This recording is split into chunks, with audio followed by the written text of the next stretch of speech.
Xin chào, what's up everybody? Alright, I am back from Korea. We cut the trip a little shorter. Actually, not really. It was the full length of the trip supposed to be. I was only supposed to be there till the 9th. So I'm back home. We're going to talk about where you're going to be able to find the 10 more videos from Korea. We're going to talk about the hurricane. We're going to talk about losing the phone. If it doesn't rain before then, we might have to go upstairs, finish it in the apartment. I've been busy all day editing the movies, so let's get into it. It's about to thunderstorm here. Hopefully it won't, but we'll try to walk around. If it starts to rain, I'll have to run back. Didn't bring an umbrella. Didn't calculate on rain. So yeah, first things first, as far as the rest of the Korea content that's going to be available for Patreons only. You can sign up for as little as $1, but the preferred sign up is $5. Again, I know times are tough right now for people, so it's okay if you can't sign up to it, but just know that there is 10 more videos, full-on regular channel content that's exclusive to Patreon only. So lots of cool stuff. One of the best palaces, well, two great palaces, a music concert, a dog cafe shop, a bunch of stuff. There's a bunch of content. I should already start turning around. Looks like it's turning rain.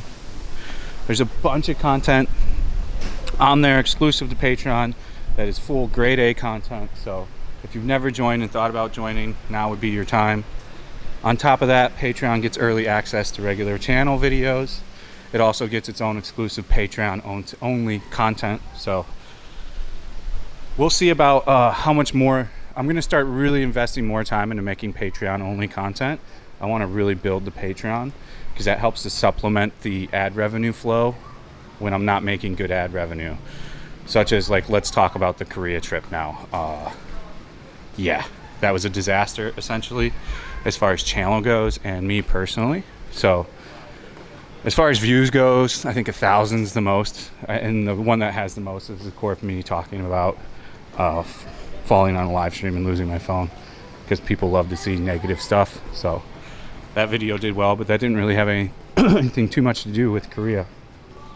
But as far as Korea goes, with flights, hotels, spending costs, I spent about $1,400. Thankfully, a gentleman was very kind and donated a large amount through a couple of live streams, so he was able to pay for that. So that was pretty cool, to be honest with you. He wants to remain anonymous, so we're going to leave him remain anonymous. He tremendously helped me out, and if you're watching this video, I appreciate you, dude. Thank you. As far as the trip goes, not only it was a disaster because I fell on live stream and none of the videos get views, it's also that I lost my phone. So let's talk about the process of losing your phone there and then trying to find it in Seoul, Korea. I'm no longer hopeful that it'll come back, even though it's still a large possibility it's probably in the taxi, because I'll explain that whole situation. A lot of people have already heard this in the other video and on the live stream, but yeah, I lost my Samsung Fold 4, which, you know, I hadn't bought a new phone in 3 years. I've been eyeing that phone for a year plus. I like the Fold 3. It just didn't work into our budget, you know. We buy other stuff, you know. I had to buy the camera and I put it on a card, so then I pay it off, and then so that's how it goes. I'll make a big purchase, and then after it's paid off, I can make another big purchase. But I never do more than one at a time. So, you know, that Samsung's going to be my next big purchase for 2 years. So it sucks that I lost it, but I will tell you this, that Korea has a fantastic police system. They have a great lost and found system. You know, I went to the police every day pretty much. I had one lady taking care of me. She knew English. She did quite a good job of helping me out. You know, we put my thing on the lost and found. She taught me how to use the lost and found and like look for my phone on there. And then she explained to me that when and if my phone does come in to the police station, they will plug it in and turn it on. So that's the one mystery of the whole thing that I can't figure out, is why it went offline. And, you know, I've gone over it 100 times. I even went to the Samsung store. We were going to walk around the park, but it's literally drizzling now, so we're just going to walk back, and I might have to finish this upstairs. But I even went to the Samsung store, and got a guy there that spoke English, explained the whole thing with him, and he sat down with me for like an hour and a half, and he's like, yeah, dude, these phones aren't really hackable unless you're taking it to like a super high level person. So he's like, it's very likely that it's probably in that taxi still. And the scenario you're explaining probably sounds about right. It probably fell somewhere in the car where you don't even see when you clean. So it could be like months before he finds it. But he's like, the guy was like 60 years old. So, and we watched it bounce around. Like, it was in offline mode, which means it had no cell service. And that's the only weird thing. But think about it. Sometimes when a phone's in a weird position, it gets no cell service. So I know we're reaching for possibilities, but I watched it drive around in the car for 2 days straight and getting pings every 5 minutes when he was driving. Big storm coming.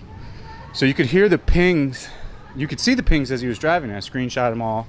I eventually made a police report with I had my route from when he and the actual taxi took me around and stuff. So, but we did see the phone get pinged multiple times when he was out taxi driving. You know, he was going to Hongdao and driving around college kids at like 2 a.m., 3 a.m. because you can charge 30, 40, 50,000 won and never even turn the meter on. So the guy at Samsung said it would be very difficult to do anything with the phone. If anything, you could take that cell phone market we saw and sell it for parts to where they would never even turn it on. They would just start taking it apart and take the screen and take everything.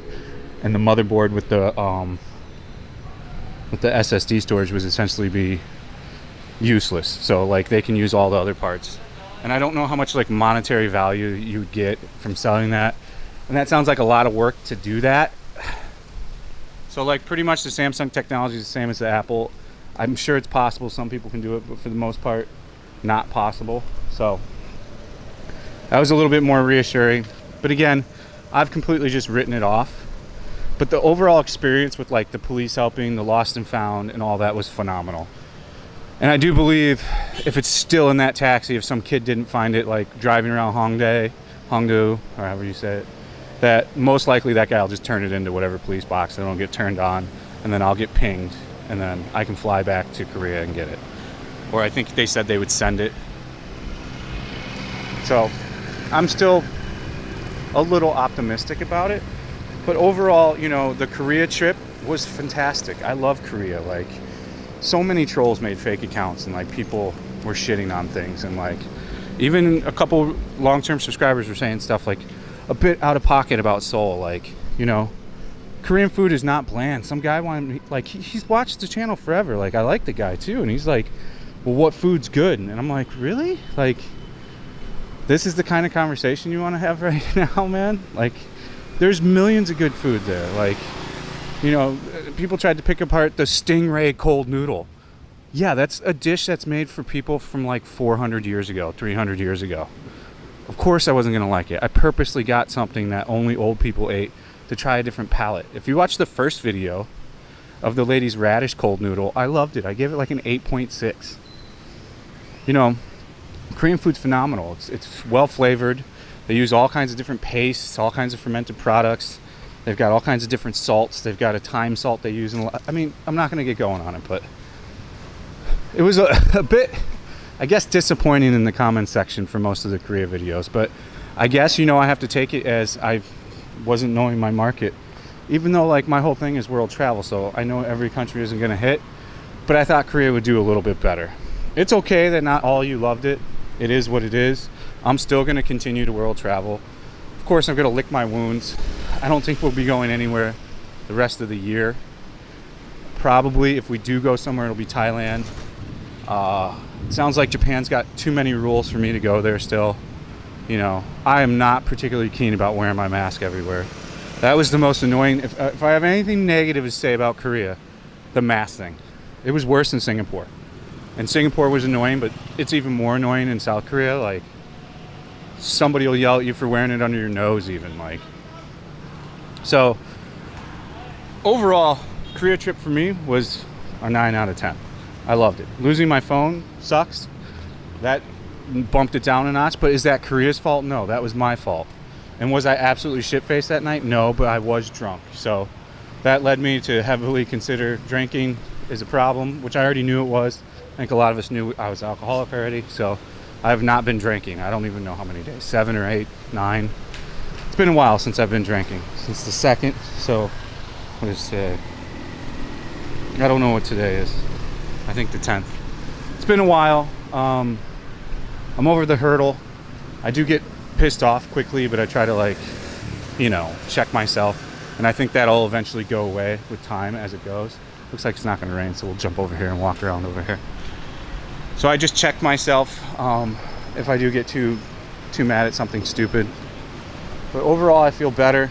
You know, career trip at the end of the day is a learning lesson, and I learned I can't be getting wasted on stream like that. So the possibilities of me doing a drunk stream really ever again is pretty low. I'm not going to say never, because I don't know. Shit could change, right? Man, it's starting to rain again. That we could walk around here. We'll still try to walk under the trees. So, you know, it's just time for a change. So we're going to be in Saigon. We're going to shoot a shit ton of Saigon content as usual. 2 videos a day in Saigon. I already shot the Russian market today because Winnie needed a jacket for Korea. So interesting video on the Russian market. If you've already seen one, I recommend you watch this one. It's pretty good. So the last thing I want to talk about is hurricane.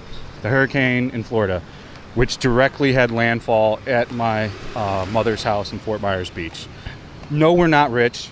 Don't listen to any of the shit you hear on the internet. If you go cruising around and they're talking shit about me and saying all this crazy shit, it's not true. Like, they're just making shit up to make shit up. We're not rich at all. We're probably middle class, if anything. But the house, it is standing. Her neighbor's house got completely washed out. Neighbor next to her got washed out. Almost all the houses on that block, if it wasn't on stilts and modern, got washed out. The basement got totaled. Every vehicle got totaled. You know, her Camaro, my dad bought her, whatever, 10 years ago, like when they came out, which wasn't worth much. Totaled. The Rover, which was like 5 years old at that point, totaled.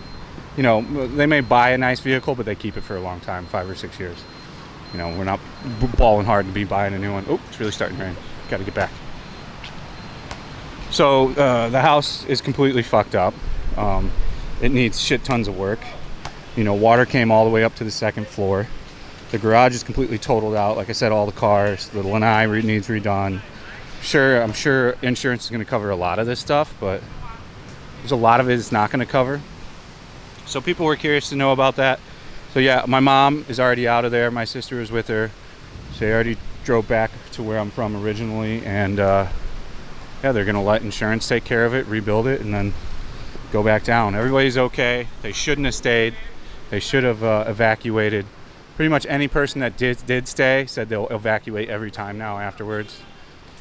So yeah, it's just been a lot of shit going on. I'm still keeping an upbeat, positive attitude. I thank all you guys for supporting me and supporting the channel. We're gonna get back to shooting content that we all know and love. We'll probably go to Thailand at some point soon here. I gotta turn the camera off. So that was the quick update. I think we covered all the topics I wanted to cover. Korea was tremendous. If you want to see the next 10 Korea videos, they'll be coming out 2 a day.